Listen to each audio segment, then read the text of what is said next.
Bonjour, Jonathan. Alors, je rappelle pour les internautes qui vous ne connaîtraient pas encore, vous êtes donc d'origine belge, vous êtes professeur de physique, mais vous êtes notamment connu pour votre défense de la liberté d'expression. Vous travaillez notamment sur un livre qui s'intitule « Les censeurs contre la République » que vous allez sortir prochainement. Ouais. Et donc, nous vous avons sollicité pour réagir justement à la polémique, bien sûr, de Dieudonné. Et en écho au titre de votre livre, Manuel Valls, au moment où le Conseil d'État cassait la décision du tribunal administratif qui levait l'interdiction de son spectacle, il a dit « Ceci est une victoire de la République ». Oui, le livre donc va sortir le 5 février, mais évidemment il n'a pas été fait à cause des circonstances récentes. Je ne m'attendais pas à ce que le ministre de la Police fasse la promotion de mon livre, mais apparemment c'est ce qu'il est en train de faire. Mais bon, une victoire de la République, je pense que c'est une défaite de la République. Et c'est une défaite de la France, et je trouve que le peuple français ne mérite pas cela. Moi, vous dites que je défends la liberté d'expression, mais je défends des choses qui me paraissent beaucoup plus fondamentales que la liberté d'expression, qui est l'égalité de tous devant la loi. D'accord ? Alors, l'égalité de tous devant la loi, ça s'applique aussi aux gens qui vont voir les spectacles de Dieudonné. Est-ce que les Français, qui sont manifestement de toutes origines et de toutes convictions politiques, qui vont voir les spectacles de Dieudonné, ont le droit de les voir? Quand Dieudonné est venu en Belgique, la dernière fois qu'il est venu à Bruxelles, la police est venue et a évacué la salle, manu militari. On a dû constater par la suite, parce qu'on a des flics maintenant dans les spectacles pour surveiller les paroles, qu'il n'y avait rien d'antisémite, d'homophobe, enfin toute leur liste de paroles soi-disant à réprimer. Il n'y avait rien de cela dans son spectacle. N'empêche, on a utilisé la police pour faire vider une salle de spectacle en plein milieu de spectacle qui est en violation de toutes les lois.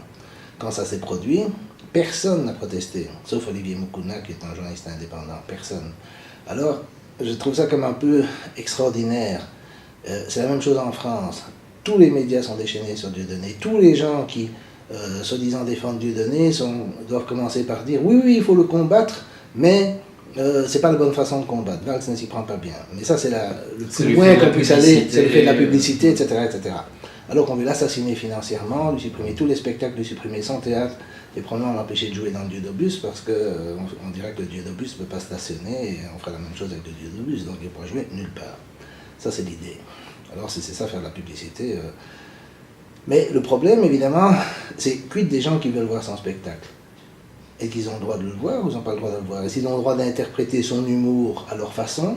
Est-ce qu'ils ont le droit de voir du deuxième degré là où on en voit du premier? On dit que ce sont des meetings antisémites. Mais je voudrais qu'on me définisse l'antisémitisme. On me dit que c'est la haine des juifs pour ceux qui sont et pas pour ceux qui font. Alors je vais prendre quelques exemples de propositions qui ont toutes été considérées comme antisémites ou qui le sont encore. Premièrement, le droit au retour des Palestiniens, qui a été confirmé par l'ONU lors de la création d'Israël, le droit au retour en leur terre des Palestiniens chassés, ou à défaut de leurs descendants.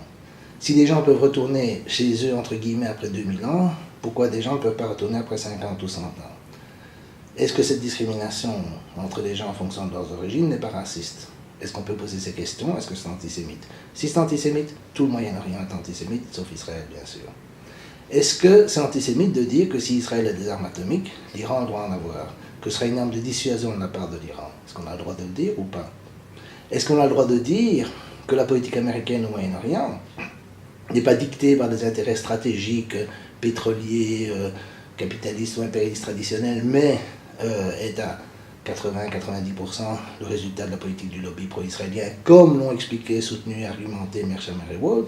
Est-ce qu'on peut en discuter? Est-ce que proposer d'en discuter est antisémite? Toutes ces propositions sont antisémites. Venons-en à la France. Est-ce que la défense de la liberté d'expression est antisémite? Est-ce que la défense de la Constitution française, de la Déclaration universelle des droits de l'homme, etc. Est-ce que dire qu'on peut discuter tous les sujets historiques, c'est antisémite? Je ne sais pas. Si tout cela est antisémite, alors il y a beaucoup de gens qui sont antisémites. Moi, je ne vois pas là de haine des juifs en tant que telle. Je vois des positions politiques. D'accord? Est-ce que c'est antisémite de poser la question de comment se fait-il qu'une personne, peut-être parfaitement neutre, etc., d'origine juive, prend seule la décision d'annuler le spectacle de Dieudonné hier au Conseil d'État? Est-ce que la neutralité et la justice ne doivent pas seulement être neutres, elle doit paraître neutre? Est-ce que l'apparence de neutralité est préservée dans ce cas-là? Que dirait-on si une personne d'origine musulmane décidait seule dans un procès ayant à voir avec les caricatures du prophète? Que dirait-on si une personne d'origine catholique, seule, décidait dans des procès ayant à voir avec les spectacles dits christianophobes ou dans la question du mariage pour tous, dans la question où l'Église a une certaine position? Que dirait-on? Ou dans l'affaire des Femen? Je veux dire, ça paraît tellement tomber sous le sens qu'il y a des tas de choses qui sont considérées comme antisémites, mais qui sont des questions politiques tout à fait légitimes et qui sont diabolisées au nom de l'antisémitisme, que moi je ne sais plus de quoi on parle quand on parle d'antisémitisme. Je veux qu'on me définisse le terme. D'accord? Alors quand on parle de lutter contre des idées, parce que tout ce que j'ai dit ce sont des idées, peut-être fausses, mais ce sont des idées, il faut lutter en leur permettant de s'exprimer et en les réfutant et en débattant. Rien de cela n'est fait. En France, on censure, on censure, on censure. On a censuré Mermet, on a censuré Morin, Salna Benaïr, on l'a fait avec Ciné, on l'a fait avec toutes sortes de gens. On n'a pas fait ça avec les gens de BD, de boycott des investissements, sanctions. Je veux dire, il n'y a pas que des méchants horribles comme Soral et Dieudonné qu'on censure. Et donc, il faut se rendre compte de la logique dans laquelle on est rentré, une logique liberticide, mais qui finalement a des effets catastrophiques, parce que maintenant, évidemment, beaucoup de gens... Alors, ce qui me fait aussi rigoler, c'est que on nous dit que Dieudonné voit le pouvoir juif partout. Bon, d'abord, il faudrait débattre avec lui pour voir ce qu'il veut vraiment, parce que les plaisanteries, c'est une chose, les opinions, c'est une autre. On ne peut pas inférer les opinions uniquement à partir des plaisanteries. Et moi, je l'ai vu faire des plaisanteries sur les musulmans, sur les catholiques, sur tout le monde, sur les Chinois. Bon. Alors, ce qui est comique, c'est qu'aucune de ces communautés ne se plaint. Par exemple, une amie algérienne m'a fait remarquer que quand il serre la main de Le Pen, il y a beaucoup d'Algériens qui, pensant au rôle de Le Pen pendant la guerre d'Algérie, se sentent heurtés dans leur mémoire et patati patata, mais ils n'en font pas tout un fromage. Alors, le problème, c'est à partir de quand est-ce qu'on considère qu'une communauté a le droit d'être heurtée et de faire censurer des spectacles? Pourquoi est-ce que, alors les catholiques ne peuvent pas dire on est heurté par Pisse-Christ, on est heurté par ça, donc voilà, on va fermer ces spectacles qui contrairement à ceux de Dieudonné, sont lourdement subventionnés par le pouvoir public, parce qu'il n'y a personne qui irait les voir s'il n'y avait pas des subventions. Donc, il faut se rendre compte quand même qu'il y a à un moment donné des gens qui se disent il y a deux poids deux mesures, les musulmans disent ça, les catholiques disent ça, et il y a un problème assez sérieux. Alors, je pense qu'on est rentré dans une espèce de folie. On voit que des jeunes, maintenant, sont arrêtés, mis en garde à vue pour faire le signe de la quenelle. Oui, c'est 2 lycéens qui avaient fait ça dans leur accusés. établissement, et ils ont été virés, parce qu'ils ont été accusés par un professeur d'avoir fait une apologie de crime contre l'humanité. Oui, c'est ça. Donc maintenant, un geste de la main est une apologie de crime contre l'humanité. Est-ce que le peuple français peut prendre conscience du degré de dictature dans lequel il se trouve? Est-ce qu'il peut y avoir un sursaut de dignité? C'est même une question de dignité humaine. Est-ce qu'on peut admettre que si on en arrive à ce point d'extrémisme, ou un canular de potache de 17 ans sans aucune signification particulière, par exemple, prenons le signe de la quenelle, on a décidé que c'était un salut nazi inversé. Qui a dit ça? Autant que je sache, la LICRA.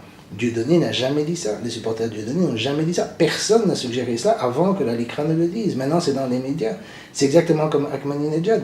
Ahmadinejad a soi-disant dit qu'il fallait rayer Israël de la carte. Il n'a jamais dit ça. Ce qu'il a dit précisément, c'est que le régime qui occupe Al-Quds doit s'effacer de la page du temps. C'est-à-dire, il parle de changement de régime. Et quand on leur pose la question, ils disent que ce régime d'occupation, il faut un référendum rassemblant tous les gens qui étaient en Palestine en 1948 ou leurs descendants pour décider du statut final de la Palestine. Ça, évidemment, il n'y a pas de danger que ce soit accepté. Mais n'empêche, ce n'est pas la même chose que rayer Israël de la carte au sens de détruire un pays avec des bombes atomiques ou je ne sais pas quoi. Et c'est la même chose. Il y a une traduction, une interprétation qui est donnée et les médias suivent. Alors justement, concernant cette gestuelle, on a un député UDI qui s'appelle Meir Habib, qui est donc député des Français de l'étranger pour la circonscription concernant notamment Israël. On sait que c'est un grand ami de Benjamin Netanyahou qui lui a apporté son soutien pour l'élection. Et donc ce député veut modifier une loi pour y inclure justement les entre guillemets gestuelle donc antisémite et faire en sorte que la quenelle serait reconnue comme geste antisémite et donc poursuivie par la loi. Vers quoi on se dirige Mais oui, si maintenant les bras m'en tombent, si j'ose dire. Je veux dire, si maintenant, comment dirais-je, l'endroit où on met sa main par rapport à un bras, est-ce qu'on pourrait faire ça, est-ce qu'on peut se mettre comme ça, je ne sais pas. Quand Dieudonné, par exemple, fait un salut comme ça à ses partisans hier, je crois que c'est Itélé qui dit il fait un salut nazi. Je veux dire, est-ce que le peuple français peut se réveiller? Est-ce que le peuple français n'a plus aucune dignité, plus aucun amour-propre, plus aucune... je ne sais pas comment c'est possible que ce peuple soit tombé si bas. Comment se fait-il qu'il n'y ait pas de manifestation massive pour protester contre cela? Je veux dire, moi je ne suis pas français, mais c'est votre liberté, c'est votre pays. Si vous voulez accepter l'esclavage, alors acceptez l'esclavage, mais vous n'êtes pas obligé, il n'y a pas de rapport de force qui vous y oblige. Hier, en tout cas, peut-être que le pouvoir s'attendait à des manifestations. Nous sommes allés faire un tour devant le Conseil d'État et il y avait 9 camions de CRS qui gardaient le Conseil d'État. Donc c'est peut-être qu'ils ne sont pas si tranquilles que ça au vu des agissements qu'ils font. Oui, mais n'empêche, il n'y a pas de manifestation, c'est ça le problème. Et c'est pas à cause des camions de CRS qu'il n'y en a pas. Je veux dire, ça c'est tout le problème d'avoir un individu isolé qui fait son numéro, et alors évidemment il n'y a pas réellement de... comment dirais-je, il n'y a pas de mouvement. Le problème, évidemment, un des problèmes de la gauche française, c'est qu'elle a abandonné toute notion de souveraineté nationale, évidemment, mais aussi de liberté d'expression. Cette liberté d'expression, elle l'a abandonnée dans les années 80. Donc, elle a considéré que du moment qu'il fallait lutter pour nos valeurs, comme ils disent, les valeurs, c'est la négation totale du droit, parce que n'importe qui peut invoquer n'importe quoi comme valeur. Les droits, c'est des règles, ce ne sont pas des trucs subjectifs.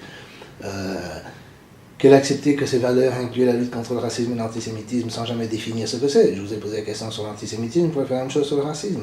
Qu'est-ce que c'est que le racisme? On peut avoir la même discussion. Il y a des milliers de définitions, il y a des milliers d'assertions, etc. On peut les hiérarchiser, voir quelles sont celles qu'on peut discuter ou pas. Alors, à partir du moment où ils ont accepté des trucs vagues, ils ont détruit l'essence même du droit, qui doit avoir des règles précises, applicables universellement, etc., on est dans l'arbitraire. Or, la gauche a accepté ça, donc maintenant... il n'y a aucune mobilisation. La droite démocratique est à peu près sur la même position que la gauche là-dessus, parce qu'elle a été forcée de les accepter, sinon on les traite de fascistes.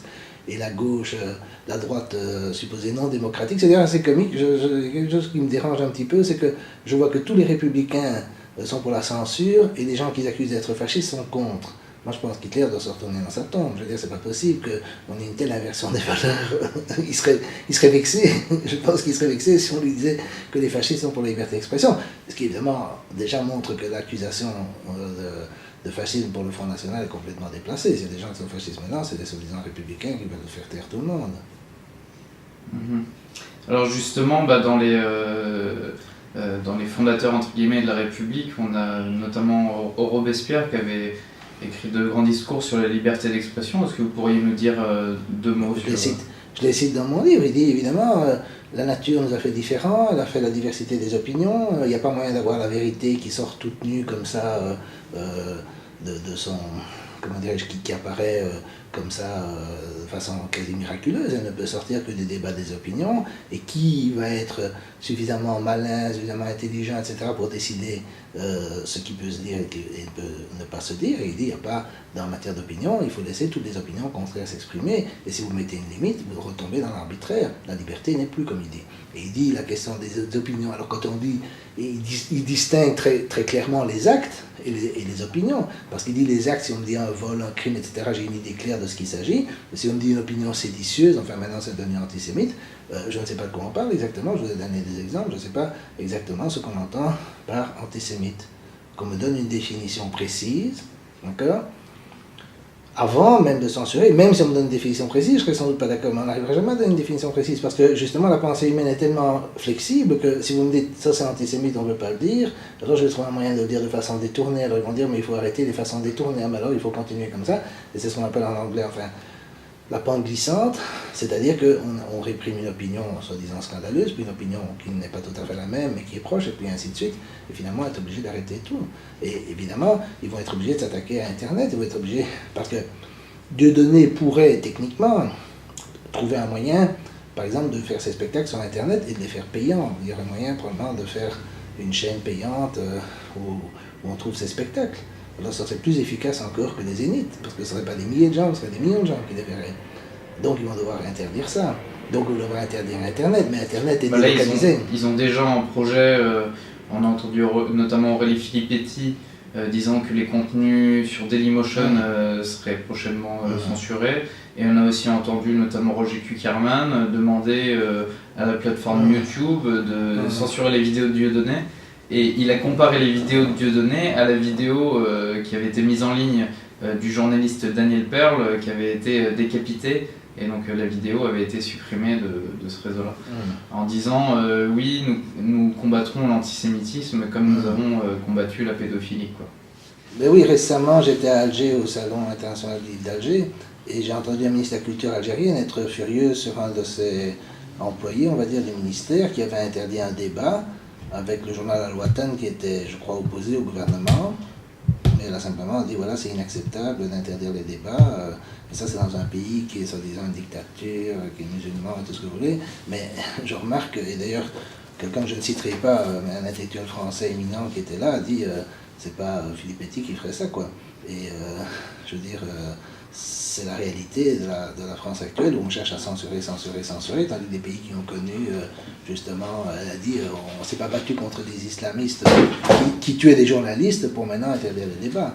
Et ici, c'est ça ce qui est catastrophique, c'est que, évidemment, toute l'interprétation qu'on donne de l'antifascisme, etc., c'est en fait réprimer et interdire les débats, c'est surréaliste. Alors justement, le combat anti-Dieudonné a atteint des sphères qu'on n'aurait pas forcément soupçonnées à la base. On a plusieurs organisations pro-palestiniennes, notamment le collectif BDS, dont on parlait tout à l'heure, la FPS, mais aussi l'Union des Juifs pour la paix, qui sont prononcés pour l'interdiction de Dieudonné, ou qui l'ont en tout cas qualifié d'antisémite, etc. Non, mais... Qu'est-ce que ça, quand la résistance entre guillemets au sionisme se met à marcher dans son sens en colportant les mêmes éléments de langage, etc., qu'est-ce que ça nous inspire ? Le problème fondamental de ces gens, c'est que, mettons, d'abord ils ont le droit de considérer les spectacles de Dieudonné comme antisémites, ils peuvent les trouver horribles, etc. Moi, il y a des tas de spectacles que je trouve horribles, mais la question c'est, au nom de quoi les censurer? C'est ça la question. Parce que est-ce qu'on va censurer, par exemple, est-ce qu'on va interdire les galas pour le soldat israélien qui se tiennent en France, par exemple, ou est-ce qu'on va interdire les discours quand je vois Hollande faire les discours qu'il a fait récemment à Jérusalem, à Tel Aviv, etc., sur la démocratie israélienne qui ne s'est jamais départie de la démocratie malgré tous les problèmes qu'ils ont eu, etc. Si j'étais français, j'aurais honte. Et ça, c'est des discours... On me dit que les discours de Dieudonné sont politiques, mais ça aussi, c'est des discours politiques. Et c'est pas honteux, c'est pas scandaleux. Pourquoi est-ce qu'on ne s'est pas révolté par cela? Alors évidemment, le problème de ces organisations, c'est que d'abord, elles prennent parti sur certains spectacles et pas sur d'autres. Et elles ne se rendent pas compte que la lutte contre l'antisémitisme, comme je l'ai dit, sans que le mot soit défini, sans que les droits de l'homme soient respectés. Est-ce que les antisémites ont les droits de l'homme? Est-ce qu'ils ont des êtres humains? C'est la question à poser. Est-ce que, je sais pas, la Déclaration universelle a été pour la liberté de parler d'opinion. Elle ne disait pas d'opinion, pas antisémite, d'opinion. Bon. Alors, aucune de ces questions n'est jamais posée par ces organisations. Alors, ce qu'elles ne veulent pas comprendre, et que je leur ai dit depuis un certain temps, mais ça ne demande pas leur amour à mon égard, mais c'est que, évidemment, comme l'arme principale qui fait que la politique est alignée sur Israël en Occident, pas seulement en France, mais ailleurs, c'est l'arme de l'antisémitisme. Tant qu'on ne clarifie pas, la signification du mot, 2, la liberté d'expression, même pour les gens qui ont des opinions que moi je considérais comme antisémites. D'accord ? Tant qu'on ne clarifie pas cela, on donne de facto au pouvoir aux organisations qui abusent de cette notion, la possibilité de censurer les gens, d'attaquer, de diffamer, de patati patata. Alors évidemment, n'importe quel politicien un peu opportuniste, il ne faut pas être très opportuniste pour comprendre que la carrière est finie si on dit un mot de trop sur Israël. Quand on a un jeune socialiste des Pyrénées orientales, je ne sais pas quoi, Pyrénées-Atlantiques, enfin, dans le sud de la France, qui dit j'ai honte de mon ministre, etc., je soutiens Dieudonné, hop, il doit démissionner. Alors tu crois que le maire de Lyon, de Lille, etc., ou je ne sais pas, de n'importe quelle ville, ou évidemment n'importe quel ministre, n'importe quel député, sénateur, etc., va oser prendre des positions sur la liberté d'expression des Français ou sur le droit des Français? Et de nouveau, la question n'est pas Dieudonné. Mettons Dieudonné est horrible, ok, il est horrible. Mais les gens, les citoyens français qui ont envie de le voir, ils ont le droit de le voir ou pas? On ne répond jamais à cette question. On ne pose jamais cette question. Ils tombent dans le piège, toutes ces organisations tombent dans le piège de la lutte contre l'antisémitisme, qui est une gigantesque arnaque. Et la lutte contre l'antisémitisme fait monter l'antisémitisme. De plus en plus de gens maintenant se mettent à citer Voltaire, mais pas sur la liberté d'expression, mais Voltaire qui disait « Si vous voulez savoir qui a le pouvoir, demandez-vous de qui on ne peut pas parler ». De plus en plus de gens se disent ça, et moi je dis à mes amis, juifs, sionistes ou pas, peu importe, faites attention. Vous faites la même erreur que tous les systèmes de censure, de liberté d'expression dans le passé, l'Église catholique, les pays socialistes, etc. Et ça va se retourner contre vous. Tout ça va faire exploser l'antisémitisme au lieu de le combattre. Il faut vous rendre compte de ça maintenant. Si vous n'avez pas les juifs, c'est votre affaire, pas la mienne. Moi, j'ai rien contre les juifs et j'ai pas envie de faire monter l'antisémitisme. Si vous le faites, ben, ça c'est votre affaire, mais il ne faut pas vous plaindre après. Oui, puisqu'on a notamment eu Arnaud Klarsfeld qui disait oui, les spectacles de Dieudonné sont des meetings anti-juifs, donc les gens qui vont dans ces meetings anti-juifs vont ensuite tuer les enfants à la sortie des écoles. Pourquoi alors certains spectacles de Desproges ne l'étaient pas, ceux de Coluche, je ne sais pas. Je veux dire, le problème des spectacles, c'est que les gens les interprètent comme ils veulent. Quand je vois Gérard Proust qui dit coloniser la Palestine, pour coloniser il faut exploiter les ressources, mais en Palestine, à part si on veut des Mercedes des années 60, l'huile d'olive et le sable, je vois pas, tout le monde rigole. Alors si on peut rigoler de ça, pourquoi on ne peut pas rigoler des colons israéliens? Tous les ennuis de Dieudonné ont commencé parce qu'il s'est moqué d'un colon israélien. Alors il faut savoir ce qu'on veut. Ou bien tu vois, moi j'ai toujours dit, je ne suis pas, à la limite, on pourrait interdire ces spectacles si on faisait un procès contradictoire, où on montre toutes les autres formes d'humour, Desproges, Coluche, mais aussi Gérard Proust, aussi Nathalie Sarraute qui dit voilà, regardez-nous les Juifs, comment on a exploité notre Shoah, on l'a vendu partout, on s'est couvert d'argent, etc. Et les Arméniens, tout ce qu'ils savent faire, c'est s'asseoir dans la rue. Bon, peut-être pas ce qu'il y a de mieux, qu'on montrerait les photos des couvertures de Charlie Hebdo, montrant Dieudonné avec un petit cerveau, appeler ça un point de détail, peut-être pas ce qu'on fait de mieux en matière d'antiracisme, sortir les blagues de Carlos, qu'est-ce qui sépare l'homme de l'animal, la Méditerranée, etc., etc. Qu'on ressorte tout ça et qu'on compare tout cela avec les blagues soi-disant antisémites de Dieudonné, et qu'on me dise où est le scandale, où est qu'est-ce qui est choquant, qu'est-ce qui ne l'est pas, ou qu'on refasse le sketch de Michael Lieb, l'Africain, où il dit non, c'est pas les lunettes, c'est mes narines, etc. etc. Je sais pas, si ça c'est antiraciste, alors je sais pas ce que Dieudonné a tellement scandaleux.